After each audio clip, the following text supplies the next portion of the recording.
व्याध को शाप। विपत्ति मनुष्य पर आया ही करती है। परमात्मा ने इसे मनुष्य की वीरता की परीक्षा लेने के लिए उत्पन्न किया है। लड़ाई झगड़ों में आवेश के वशीभूत होकर बहुत से योद्धा कट मरते हैं, पर पीछे नहीं हटते। किंतु वीरता की सच्ची परीक्षा आपत्ति के समय होती है, जबकि उसे अकेले ही युद्ध करना पड़ता है और कोई संगी साथी नजर नहीं आता। राजा नल जुए में हारकर वनवास कर रहे थे तो आपत्तियों के पहाड़ उनके सामने आने लगे। आज एक कष्ट था तो कल दूसरा। योद्धा नल इस परीक्षा में सफल न हो सके।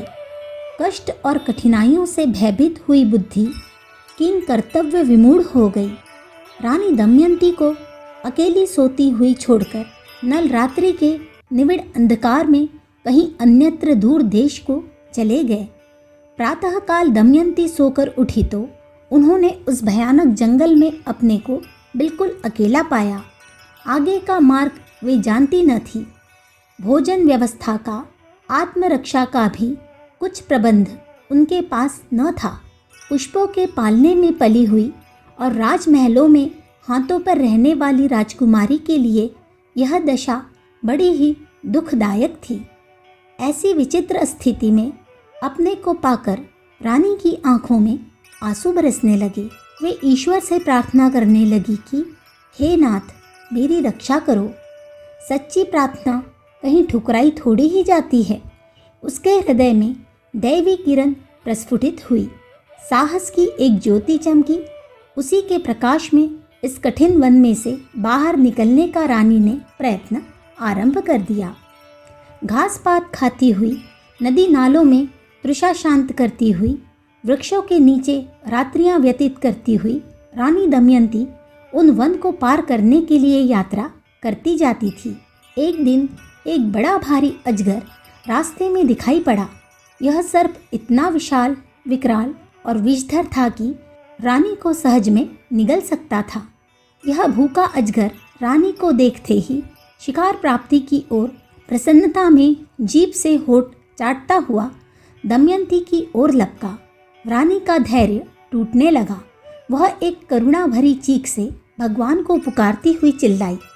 एक व्याध शिकार खेलने के लिए उसी जंगल में आया हुआ था। चीख सुनकर वह लाभ की आशा से उसी ओर दौड़ा। देखते ही उसके बाँछें खिल गई। एक तीर में दो शिकार थे। अजगर का बढ़िया चमड़ा, उसकी मस्तक मणि तथा सुंदर स्त्री। वधिक को अधिक सोच विचार करने की जरूरत न थी। उसका हाथ सीधा तरकस पर गया। दूसरे क्षण एक सनसनाता हुआ तीर अजगर की गर्दन में जा घुसा। मृत्यु निश्चित थी।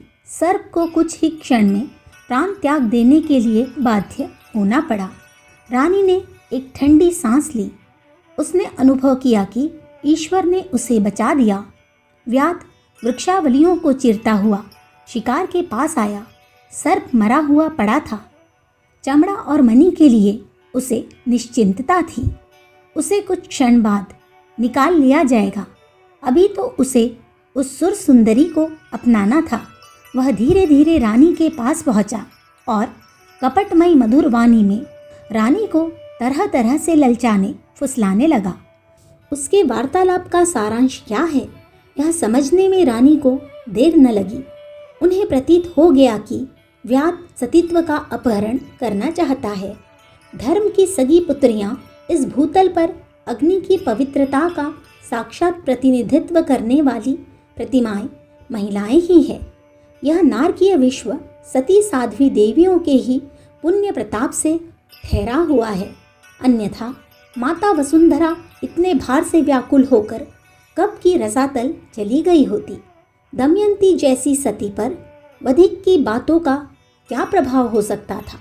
उसने कहा, पुत्र, तू कैसे अनर्थकारक वचन बोलता है। ऐसा कहना तेरे योग्य नहीं। धर्म को समझ, अधर्म में बुद्धि मत डाल। व्याध रानी के निर्भीक वचनों से सहम तो गया, किंतु उसकी पुरानी क्रूर भावनाएं दबी नहीं।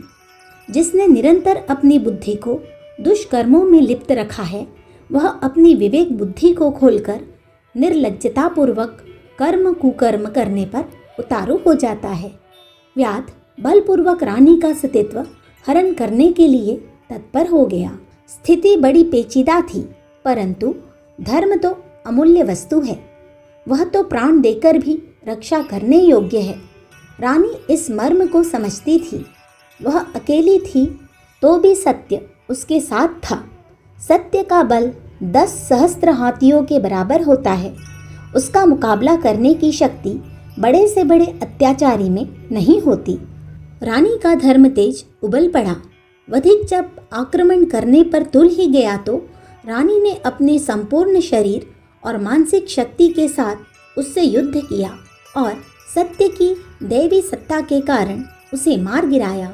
व्याध अपने कुकर्म का फल पाने के लिए सर्प की तरह भूमि पर लौटने लगा। महाभारत साक्षी है कि दमयंती के श्राप से व्याध मुंह कुचले हुए सर्प की गति को प्राप्त हुआ।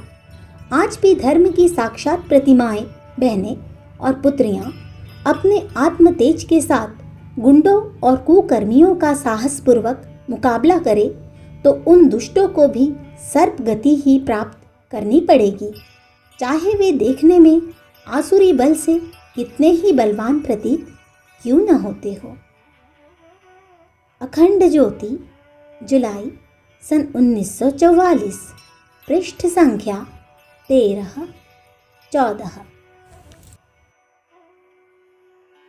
विचार क्रांति दूत YouTube चैनल को सब्सक्राइब करें एवं अगली वीडियोस प्राप्त करने के लिए बेल आइकन दबाएं।